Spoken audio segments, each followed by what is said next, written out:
Vamos a leer desde el versículo 27 hasta el final. Dice así la palabra del Señor.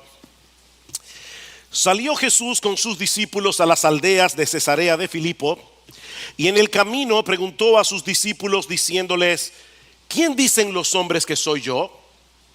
Y le respondieron diciendo: unos Juan el Bautista, y otros Elías, pero otros uno de los profetas. Él les preguntó de nuevo: pero vosotros, ¿quién decís que soy yo? Respondiendo Pedro le dijo: tú eres el Cristo. Y él les advirtió severamente que no hablaran de él a nadie.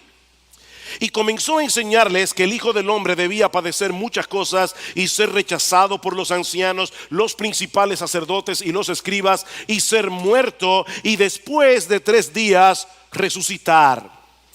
Y les decía estas palabras claramente. Y Pedro le llevó aparte y comenzó a reprenderle.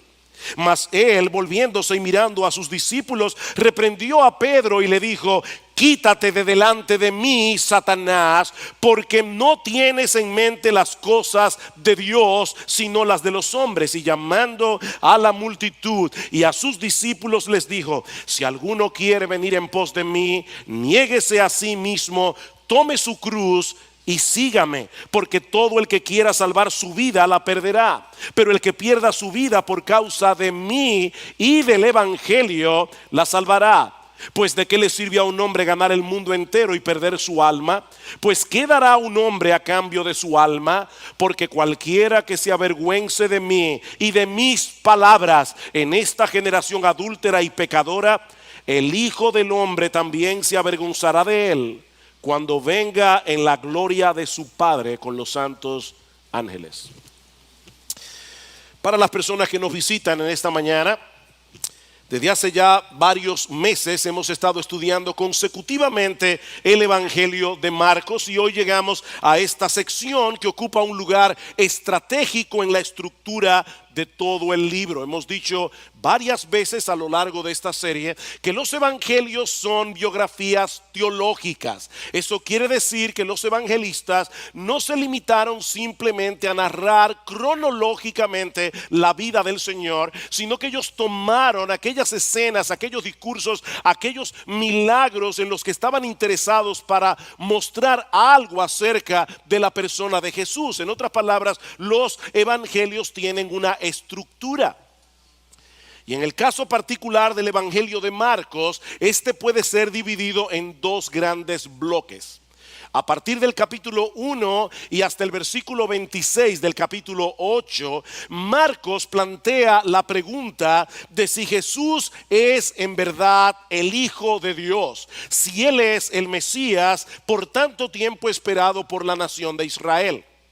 A partir del capítulo 11 y hasta el final del Evangelio, Marcos enfoca más bien la forma como Jesús vino a ser ese rey mesiánico, narrando con todo detalle la semana de la pasión, que por cierto hemos estado conmemorando en estos días, y ha sido providencial que tocara este pasaje en el día de hoy.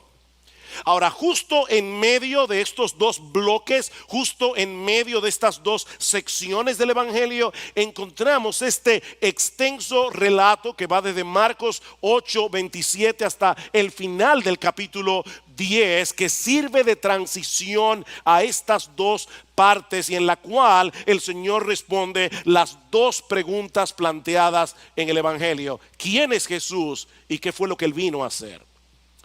De manera, mis hermanos, que esta sección que vamos a comenzar a estudiar en la mañana de hoy funciona como una especie de bisagra sobre la cual gira toda la historia. O si quieren otra ilustración, esta sección funciona como una especie de punto de observación en lo alto de una montaña, y desde el cual podemos visualizar el Evangelio como un todo. Marcos nos dice en el versículo 27 que Jesús y los discípulos se encontraban en ese momento en las aldeas de Cesarea de Filipo. Eso es bien al norte de Palestina, una región poblada mayormente por gentiles y con una larga historia de idolatría. Y es allí precisamente donde el Señor aborda el tema de su identidad. Y si han estado atentos a las prédicas de Marcos, yo espero que sí, tienen que recordar cuántas veces a lo largo del Evangelio el Señor trataba de ocultar su identidad. Cómo el Señor reprendía a los demonios para que no revelaran quién era Él. Cómo el Señor mandaba expresamente a las personas que Él sanaba que no dijeran nada a nadie. Sin embargo, ahora ha llegado el momento para confrontar a los discípulos con este asunto. ¿Quién dicen los hombres que soy yo? Y como espero demostrar en un momento, esta es la pregunta más crucial que alguna vez haya tenido que responder cualquier ser humano. ¿Quién es Jesús? ¿Quién es Jesús?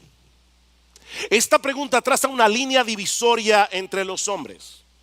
De hecho, la única línea divisoria que realmente importa, porque trasciende los límites del tiempo. Mi amigo, lo que tú pienses acerca de Jesús impactará profundamente tu vida aquí y ahora y determinará, será el factor decisivo para determinar tu destino eterno.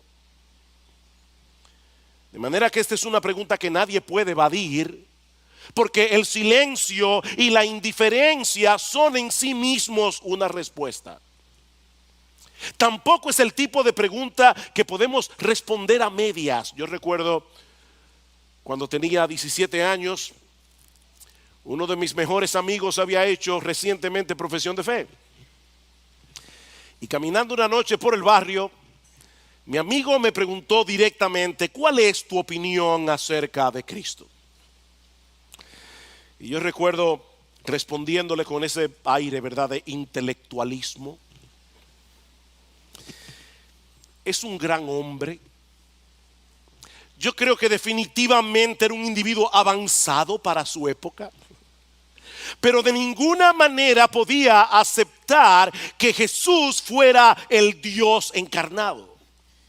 Y mucho menos aceptar que yo debía rendirle a Él toda mi vida. Pero mis hermanos, amigos que están aquí en esta mañana, eso es completamente absurdo. No se puede tener una buena opinión de Jesús sin rendirse completamente a Él y aceptarlo como Rey de Reyes y Señor de Señores. Eso no es posible. Y ese era el problema de mucha de la gente que seguía al Señor en aquellos días. Ellos tenían una buena opinión acerca de Jesús, pero estaban completamente equivocados acerca de su identidad. Noten la respuesta de los apóstoles a la pregunta de Jesús en el versículo 28. ¿Quién dicen los hombres que soy yo? Y les respondieron unos: Juan el Bautista, otros dicen que tú eres Elías y otros dicen que tú eres alguno de los profetas. Ellos tenían en alta estima a Jesús. Miren con quién lo comparan. Pero su estima no era lo suficientemente alta. Confundir a un individuo con Juan el Bautista o con Elías o con alguno de los profetas del Antiguo Testamento es una tremenda honra, excepto para Jesús. Excepto para Jesús. De hecho, es interesante notar que dos de los nombres que se mencionan aquí son reconocidos en las Escrituras como precursores del Mesías: Elías y Juan el Bautista. De manera que confundir a Jesús con cualquiera de ellos era una negación implícita de su identidad mesiánica. Ellos están diciendo: Él no es el Mesías, tal vez es el precursor. Ahora, esa pregunta tan amplia, ¿quién dicen los hombres que soy yo?, no era más que un preámbulo para la pregunta que encontramos en el versículo 29. Él les preguntó de nuevo: pero vosotros, ¿quién decís que soy yo? Pero vosotros, ¿quién decís que soy yo? Eso es lo que piensan las personas allá afuera. Pero ¿ustedes qué? ¿Qué piensan acerca de mí? Esta pregunta dio lugar a la más grande declaración que alguno de los apóstoles haya hecho acerca de Jesús hasta ese momento de la historia. Hablando en representación de los 12, muy probablemente Pedro le responde: tú eres el Cristo. Tú eres el Cristo. Y mis hermanos, es increíble todo lo que está contenido en esa declaración. Es como si toda la historia de la redención que se revela en la Biblia se encontrara resumida en esas 4 palabras: tú eres el Cristo. En el Evangelio de Mateo nosotros encontramos una versión más completa de la confesión de Pedro: tú eres el Cristo, el Hijo del Dios viviente. Increíble, ¿verdad? El impulsivo Pedro.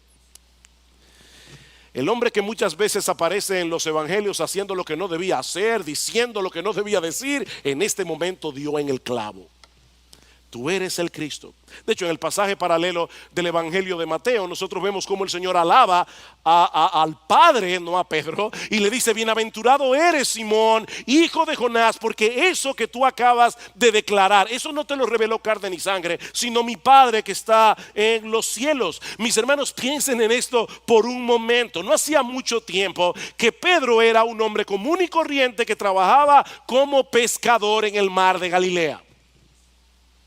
Día tras día, Pedro estaba tirando redes, remendando redes, limpiando pescados, vendiéndolos en el mercado, hasta que el Señor se encontró con él y cambió por completo el curso de su existencia. Increíble, hermanos, lo que Pedro está diciendo aquí es tan contundente, es tan trascendental, que Cristo promete edificar a su iglesia sobre el fundamento de esa declaración. ¿Y saben cómo Pedro llegó a esa conclusión? Por la gracia de Dios. Por la gracia de Dios.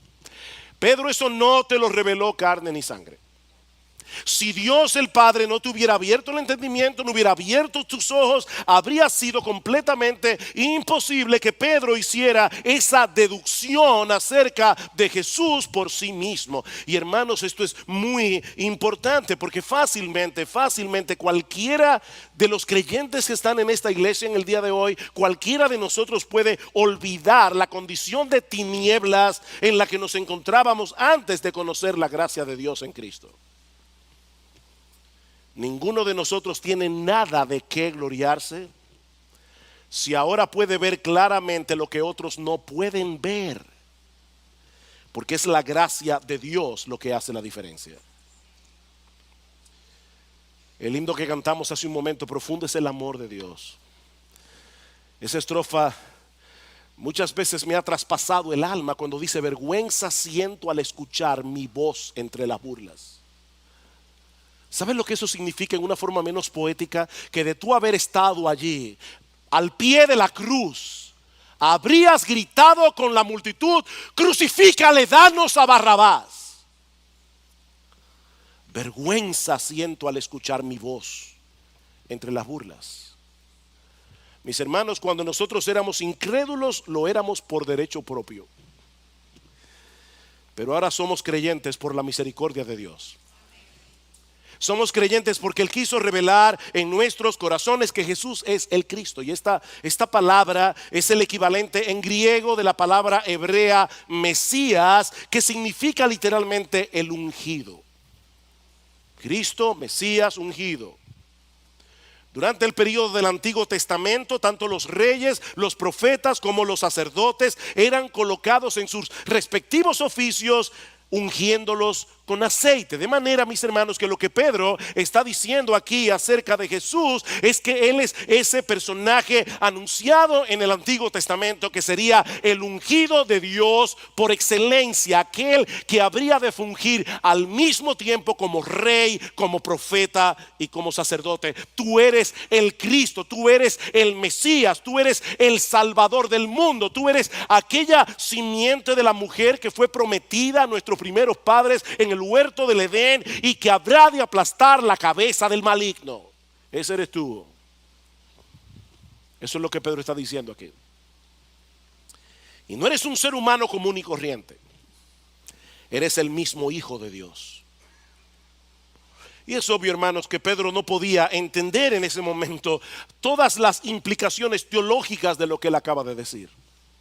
Pero él está reconociendo en esta confesión que Jesús es humano y divino a la vez. 100% Dios, 100% hombre. Dos naturalezas en una sola persona, con todos los atributos que hacen que Dios sea Dios y con todos los atributos que hacen que tú y yo seamos humanos, excepto que él nunca pecó. Dios y hombre. Y yo te pregunto en esta mañana, ¿eso es lo que tú crees acerca de Jesús? No te estoy preguntando qué piensan tus padres acerca de Jesús. No te estoy preguntando qué piensan tus hermanos o hermanas acerca de Jesús. No te estoy preguntando qué piensa tu esposo o tu esposa acerca de Jesús. Mi amigo, lo único que importa aquí es lo que tú piensas acerca de Él. Eso es lo que marcará la diferencia por los siglos de los siglos. Ahora, esta confesión de Pedro, así de impresionante y de extraordinaria como es, estaba incompleta. Pedro ya sabía quién era Jesús, pero ni él ni el resto de los apóstoles entendían todavía lo que él había venido a hacer. Es por eso que el Señor les advierte tajantemente que no revelaran a nadie su identidad. Versículo 30, y él les advirtió severamente que no hablaran de él a nadie. Todavía no era el momento, porque Jesús debía llegar a la cruz para que ellos pudieran tener un mensaje que predicar. Y eso nos lleva a nuestro segundo encabezado.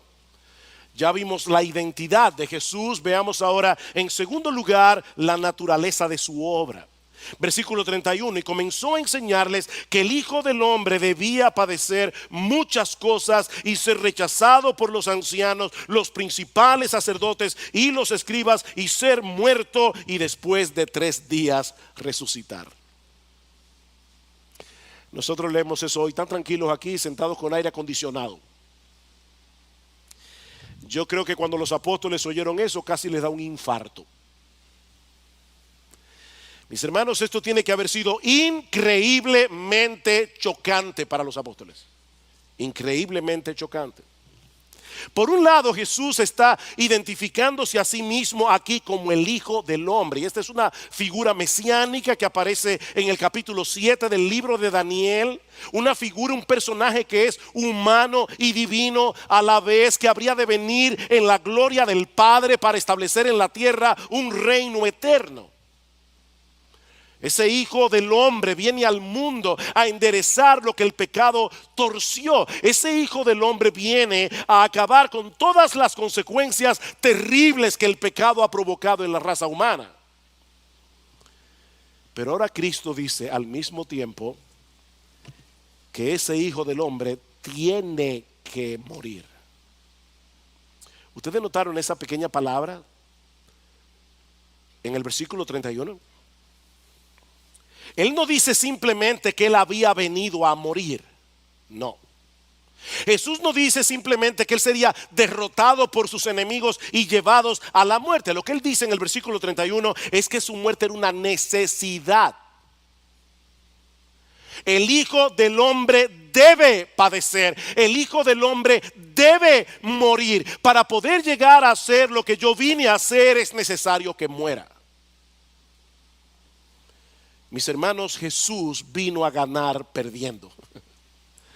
Jesús vino a ganar perdiendo. Su muerte en la cruz era una necesidad, porque la justicia perfecta de Dios debía ser satisfecha plenamente para que nosotros pudiéramos ser aceptados en su presencia. La Biblia dice que la paga del pecado es la muerte. Todos nosotros somos pecadores, todos somos transgresores de la ley moral de Dios y tenemos que pagar por eso. Pero el Hijo del Hombre decidió voluntariamente asumir nuestro lugar. Recuerden, mis hermanos, que ese es el gran tema del Evangelio de Marcos. El rey que se hace siervo para dar su vida en rescate por muchos. Jesús decidió renunciar a su gloria. Jesús decidió hacerse débil para que pecadores culpables pudieran ser absueltos en el tribunal de Dios. Esa es la esencia del evangelio. El inocente tenía que morir en una cruz. El inocente tenía que recibir sobre sí mismo toda la ira justa de Dios que tú y yo merecíamos por nuestros pecados. Increíblemente, Dios nos salvó de Dios. Dios nos salvó de Dios. El justo murió por los injustos para llevarnos a Dios. Pero gloria al Señor, mis amados hermanos, que esa no es toda la historia. Esa no es toda la historia. Así como era necesario que el Hijo del Hombre padeciera muchas cosas y fuera condenado a morir por los líderes religiosos de Israel, así también era necesario que resucitara al tercer día. No solo para confirmar que Él era quien decía ser, sino también para declarar que el Padre había aceptado su sacrificio. Queridos hermanos, el Señor resucitó. El Señor resucitó y eso lo cambia todo. Me encantó algo que publicó Paul Tripp en el día de ayer. Él decía: el sermón predicado por la tumba vacía en las afueras de Jerusalén se titula "Nada tiene el poder de detener a este Salvador". Ese es el título del sermón, de la tumba vacía. La muerte no podía retenerlo porque Él era el perfecto Hijo de Dios. Así que Pedro tenía razón acerca de la identidad de Jesús, pero todavía le faltaban piezas para completar el cuadro. De ahí lo que sigue diciendo Marcos en el versículo 32. Y le decía estas palabras claramente. Es decir, Jesús no estaba hablando aquí en parábolas. El Señor estaba diciendo claramente: yo tengo que padecer, yo tengo que morir, yo voy a resucitar. Pero entonces, ahora viene Pedro. Los prejuicios teológicos que tenían los apóstoles no les permitían asumir y asimilar esta palabra, versículo 32. Y les decía estas palabras claramente, y Pedro le llevó aparte y comenzó a reprenderle. No olviden que Marcos era el asistente de Pedro. Así que Marcos conocía todas esas historias porque Pedro se las contó. Y yo imagino la vergüenza de Pedro recordando esto. Imagínense la escena. Sí, Pedro, yo soy el Cristo, yo soy el Mesías, yo soy el Salvador y tengo que morir. Y Pedro le pone la mano en el hombro y le dice a Jesús: tú puedes venir conmigo un momento. Yo tengo algo que decirte que tú necesitas oír. Y comienza a reprender al Señor. Y miren, mis hermanos, la palabra que Marcos usa en el texto es bien fuerte. O sea, no fue que Pedro le dijo: no te pongas relajar con eso. No, hermanos, esta palabra aparece otras veces en el Evangelio de Marcos, donde Cristo reprende a los demonios para que no revelaran su identidad. Es la misma palabra. Así que es muy posible que haya habido cierta hostilidad en el corazón de Pedro mientras trata de convencer a Jesús de que él no debía de ninguna manera seguir adelante con ese plan. Pedro sabía que el sufrimiento de Jesús iba a implicar sufrimiento para ellos muy probablemente. Y eso no estaba en los planes de Pedro. En ese momento en particular, Pedro no estaba dispuesto a pagar el precio de seguir a Cristo. Así que no había otra alternativa que hacerlo cambiar de parecer. Y yo te pregunto, mi hermano, en esta mañana, ¿tú te ves en ese cuadro? ¿Tú te ves a ti mismo en ese cuadro? Decimos que Jesús es el Rey, decimos que Jesús es el Señor, pero cuando sus planes no encajan con los nuestros, comenzamos a reprenderlo. ¿Tú sabías que a veces tú has reprendido a Jesús? ¿Sabes cómo lo haces? Con la actitud del corazón. Mis hermanos, el descontento del corazón no es otra cosa que una reprensión silente. Es una reprensión a Jesús. No estás haciendo las cosas bien, Señor. Y yo tengo que hacértelo saber de alguna manera. No estoy contento con tus decisiones, no estoy contento con tus planes. Yo sé que tú creaste el universo con sabiduría, pero honestamente, Señor, yo no sé qué es lo que tú estás haciendo con mi vida. Así que el mismo que hace unos minutos había confesado que Jesús era el Cristo, ahora se estaba haciendo eco de las palabras de Satanás en el monte de la tentación. Noten el versículo 33, mas él, volviéndose y mirando a sus discípulos, reprendió a Pedro y le dijo: quítate de delante de mí, Satanás, porque no tienes en mente las cosas de Dios, sino las de los hombres. La idea que Pedro estaba tratando de poner en la mente de Jesús en ese momento era muy similar a la oferta que el diablo le hizo a Cristo en el monte de la tentación. Yo te ofrezco un reino sin cruz. Te ofrezco una corona de gloria sin sufrimiento. Yo tengo un plan para ti que es mucho mejor que el de tu Padre que está en los cielos. Increíble. Esa reprensión de Jesús tiene la intención de hacerle ver a Pedro que solo existen dos maneras de hacer las cosas: o de acuerdo a la mente de Dios o de acuerdo a la mente del hombre. Solo hay dos maneras. Y las dos son completamente contrarias, las dos son completamente antagónicas, mis hermanos. Esta sugerencia de Pedro no era compasiva en lo absoluto, era diabólica. Era diabólica. Miren, mis hermanos, yo debo decir esto con toda la fortaleza de la que sea capaz. La predicación que ofrece una corona sin cruz es un mensaje que nace de las mismas fauces del infierno.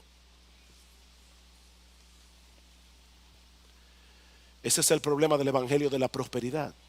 Eso es diabólico. Mis hermanos, eso es diabólico. Decirle a una persona que puede vivir su mejor vida ahora no es más que otra versión de este mensaje infernal. No hay esperanza para el hombre aparte de la cruz. No hay esperanza. Y los que siguen a Cristo deben saber que no hay forma de evitar ese camino. Cristo llegó a la gloria pasando por la cruz. Si tú estás siguiendo a Cristo, no hay atajos para ti. Y eso nos lleva a nuestro tercer y último encabezado. Ya hemos visto la identidad de Jesús, hemos visto la naturaleza de su obra. Veamos ahora finalmente la esencia de su llamado. La esencia de su llamado. Ese día había un montón de personas interesadas en Jesús por una razón u otra, pero me llama la atención que el llamado fue el mismo para todos. Versículo 34. Y llamando a la multitud y a sus discípulos, les dijo: si alguno quiere venir en pos de mí, niéguese a sí mismo, tome su cruz y sígame. Mi amigo, no hay un estándar para los cristianos comprometidos y otro estándar para los cristianos a medias. No. Con Cristo es todo o nada. Si alguno quiere venir en pos de mí, cualquiera que quiera venir en pos de mí, niéguese a sí mismo, tome su cruz y sígame. Ahí los requisitos para seguir a Jesús. Niégate a ti mismo. Ese es el mensaje que la gente no quiere oír en el día de hoy. Esa palabra significa romper todo vínculo de asociación. Abandonar a una persona. Es la misma palabra que se usa en el Evangelio de Mateo cuando dice que Jesús predice la negación de Pedro. En verdad te digo que esta misma noche, antes que el gallo cante, me negarás 3 veces. Pedro, tú vas a negar que eres uno de los míos. Pedro, esta misma noche tú vas a negar toda asociación conmigo. Y lo que Jesús está diciendo es que eso es exactamente lo que tenemos que hacer con nuestro yo.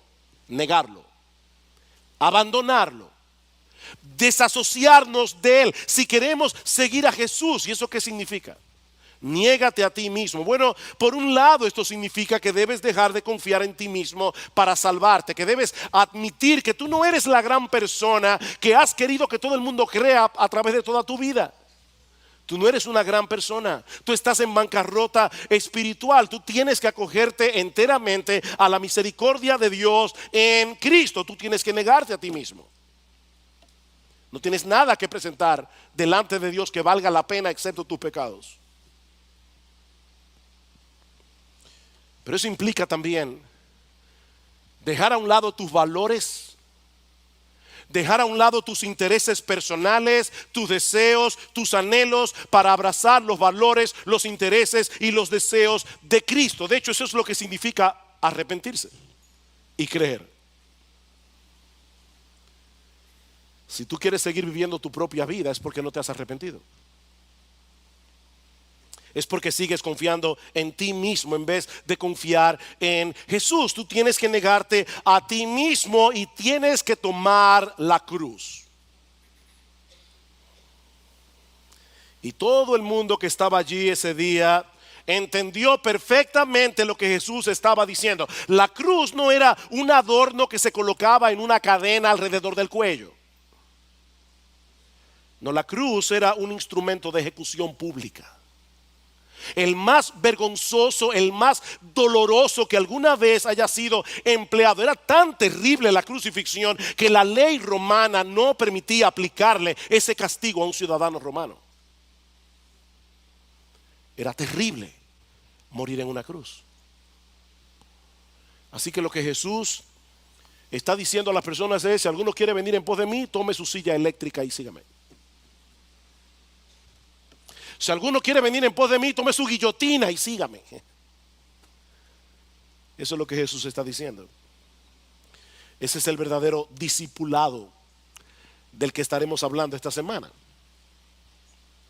Significa morir al yo, significa morir a tus propios intereses, significa morir a tu autoestima, significa morir al amor supremo que te tienes a ti mismo, para hacer de Jesús tu amor supremo, para hacer de Jesús el objeto de tu más grande estima, para que la voluntad de Cristo y el interés de Cristo estén por encima de los tuyos. Eso es lo que significa. Niégate a ti mismo. Toma tu cruz y sígueme. Sígueme. El llamado no es a seguir una iglesia, el llamado no es a seguir un ministerio, el llamado no es a seguir una denominación, el llamado no es a seguir un conjunto de doctrinas. El llamado de Cristo es a seguirlo a Él. A Él. Es atesorarlo a Él, es estar apegado a Él, a ir por donde quiera que Él va y hacer exactamente lo que Él hace. Ven y sígueme. Jesús no va a ir detrás de ti. Eres tú el que tienes que ir detrás de Jesús. Algunos le llaman a esto cristianismo radical. Bueno, déjeme decirle que yo prefiero llamarle mero cristianismo. Porque eso es lo que implica ser cristiano. El que no se ha negado a sí mismo, el que no ha tomado su cruz, el que no está siguiendo a Cristo, sino que sigue dominado por sus propias inclinaciones y deseos, no es un cristiano. No importa cuántos años tenga siendo miembro de Iglesia Bíblica del Señor Jesucristo. No es cristiano, es una persona que va camino al infierno creyendo que va camino al cielo. Esto es serio, hermanos.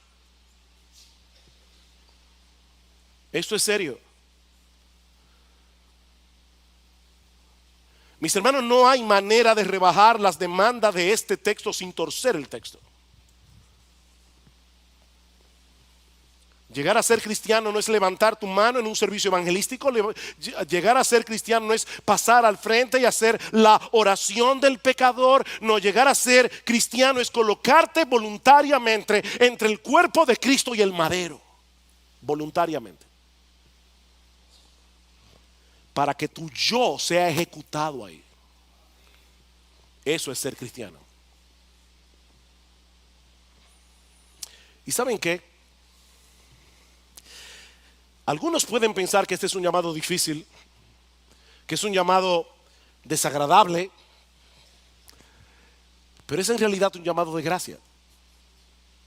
Este es un llamado de gracia. ¿Saben por qué? Porque se trata de una liberación. Es una liberación. El Señor nos está librando de nosotros mismos. Él está librando nuestro yo de la esclavitud del yo para que por primera vez en la vida podamos vivir en libertad. Es un llamado de gracia.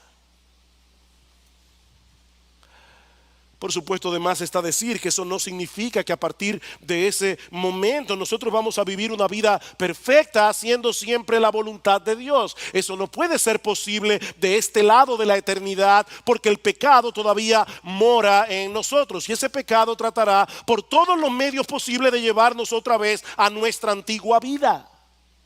Es por eso que en el pasaje paralelo en Lucas capítulo 9 versículo 23, el llamado de Cristo es a tomar la cruz cada día. No es un evento, es tomar la cruz cada día. ¿Saben por qué? Porque constantemente nos veremos a nosotros mismos desenterrando el cadáver de nuestro viejo yo. Es una lucha, mis hermanos. Es una lucha. Pero lo que distingue al cristiano es que está luchando.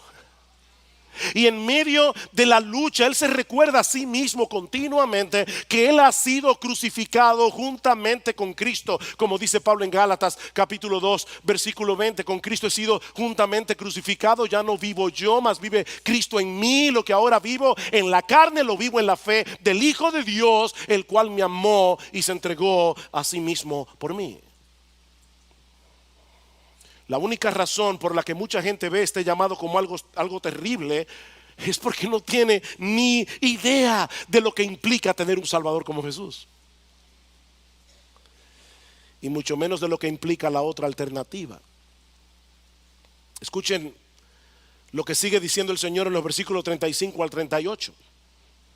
Y cada uno de estos versículos en el original comienza exactamente de la misma manera. ¿Por qué? ¿Por qué? ¿Por qué? ¿Por qué debemos negarnos a nosotros mismos? ¿Por qué debemos tomar nuestra cruz? ¿Por qué debemos seguir a Cristo? Bueno, en primer lugar, versículo 35, porque el que quiera salvar su vida la perderá, pero el que pierda su vida por causa de mí y del evangelio la salvará. He ahí la primera razón. Esto es muy simple. Si atesoras tu vida por encima de todo lo demás, vas a perder tu vida. La vas a perder aquí y ahora, y al final la vas a perder eternamente. Seguirás viviendo esclavizado a tu orgullo, seguirás viviendo esclavizado a tu egoísmo, viviendo sin rumbo, viviendo sin propósito, y cuando te toque partir hacia la eternidad tendrás que presentarte ante el tribunal de Dios en toda tu culpabilidad y en condenación. Vas a perder tu vida. Vas a perder tu vida. Pero si pierdes tu vida aquí y ahora por causa de Cristo y del evangelio, salvarás tu vida. Y me encanta la precisión de este pasaje. ¿Leyeron eso? Por causa de mí y del evangelio. Jesús está de moda hoy. Hay un montón de personas que dicen seguir a Cristo. Las iglesias están llenas de personas que dicen creer en Cristo.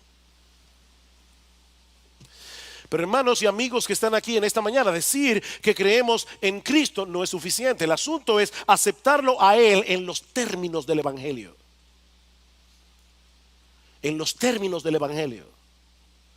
Soy pecador, merezco el infierno, merezco la condenación. No tengo nada que traer delante de Dios,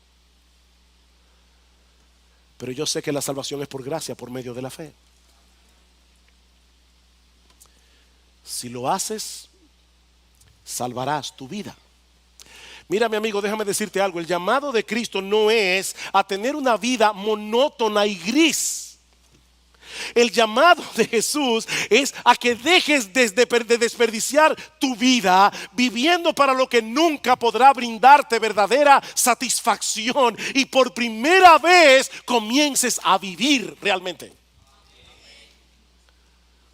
Yo he venido para que tengan vida y para que la tengan en abundancia, dice Jesús.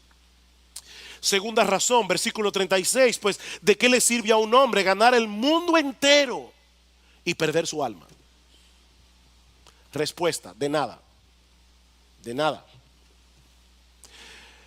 Si aún llegara a suceder que una persona lograra ganar el mundo entero y pudiera disfrutar todo lo que ha ganado por un tiempo limitado para luego perderse en el infierno por toda la eternidad, esa persona habrá hecho el negocio más estúpido de su vida. Esa es la transacción más absurda que un ser humano puede hacer. Perder el alma por ganar el mundo.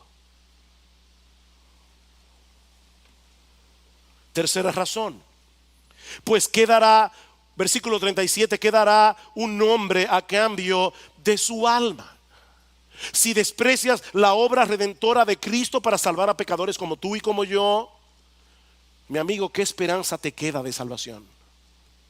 ¿Qué esperanza te queda? Dice en 1 Timoteo capítulo 2 versículo 5, hay un solo Dios, hay un solo mediador entre Dios y los hombres, Jesucristo hombre. Hechos capítulo 4 versículo 12, en ningún otro hay salvación, en ningún otro hay salvación, porque no hay otro nombre bajo el cielo dado a los hombres en que podamos ser salvos. No hay un salvador fuera de Jesús.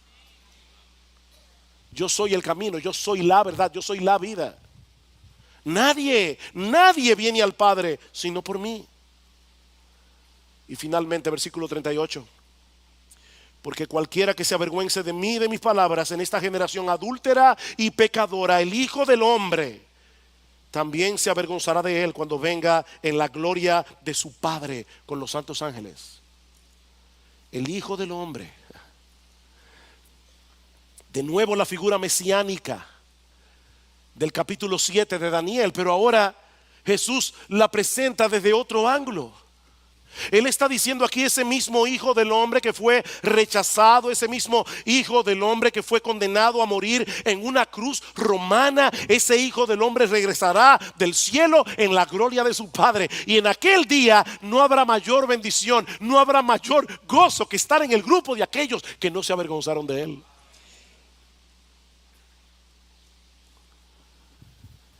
Comentando acerca de este texto, dice Piper, ¿qué es lo contrario a sentir vergüenza de alguien?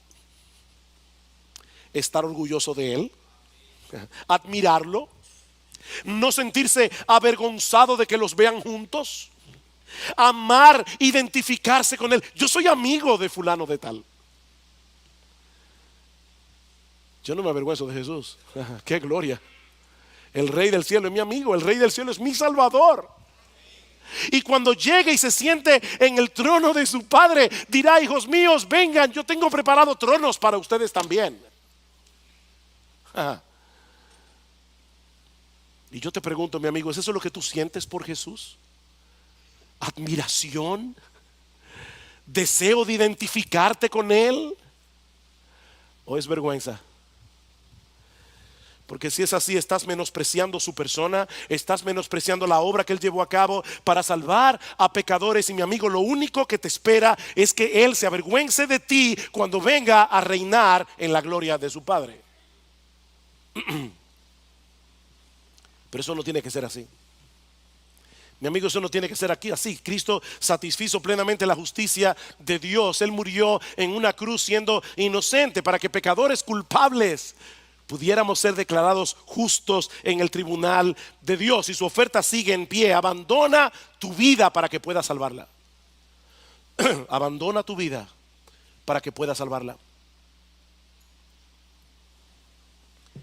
Ay, pastor, eso es muy difícil. Abandonar mi vida, negar mi yo, tomar mi cruz, ¿de verdad te parece difícil? Bueno, déjame decirte que es mucho más difícil de lo que crees. De hecho, no solo es difícil, es completamente imposible. Es imposible. Precisamente por eso es que tú necesitas a un Salvador que te salve de ti mismo. Tú necesitas a un Salvador porque tú no puedes salvarte a ti mismo. Tú necesitas que la gracia de Dios te transforme desde dentro y te convierta en una nueva criatura, te convierta en un nuevo hombre. Y eso solo puede hacerlo Jesús. Si vienes a Él confiando en Él. ¿Saben una cosa, mis hermanos? Y ya con esto estoy terminando. Esta sección intermedia del Evangelio de Marcos es increíblemente esperanzadora. Es esperanzadora porque en estos capítulos de transición, Marcos 8:27 hasta el final del capítulo 10, el Señor revela a sus discípulos en 3 ocasiones que Él iba a morir y que Él iba a resucitar. ¿Y saben cómo reaccionaron los apóstoles las 3 veces? De mala manera. Búsquenlo, Marcos capítulo 9, versículo 31 al 34, Marcos capítulo 10, versículo 33 al 35, la misma declaración del capítulo 8, voy a morir, voy a ser rechazado, voy a resucitar. La primera vez ya vimos lo que hizo Pedro. La segunda vez comenzaron a discutir en el camino quién de ellos iba a ser el más grande en el reino de los cielos. Y la tercera vez Jacobo y Juan se acercaron al Señor para pedirle que cuando Él venga en su reino, uno de ellos se sienta a la izquierda y el otro a la derecha. ¿Saben lo que eso significa, mis amados hermanos? Que estos hombres no acababan de entender lo que estaba sucediendo. Ahora, ¿saben por qué es esperanzador? Porque el Señor no los desechó. El Señor no los desechó, Él continuó discipulándolos, Él continuó capacitándolos para que ellos llegaran a ser los primeros líderes de su iglesia. Y al final casi todos ellos dieron su vida como mártires de Jesús. Así que no te canses, mi hermano, no te canses. No te canses de continuar negándote a ti mismo. No te canses de tomar tu cruz. No te canses de seguir a Cristo, porque Él no se cansa de seguir moldeándote. Si tú eres un verdadero creyente, Él compró para ti salvación. Él compró para ti santificación. Él compró para ti perseverancia en la cruz del Calvario. Él murió en debilidad, pero resucitó con poder. Un poder que estará a nuestra disposición cada día hasta que lleguemos a su bendita presencia, si nos amparamos en Él por la fe.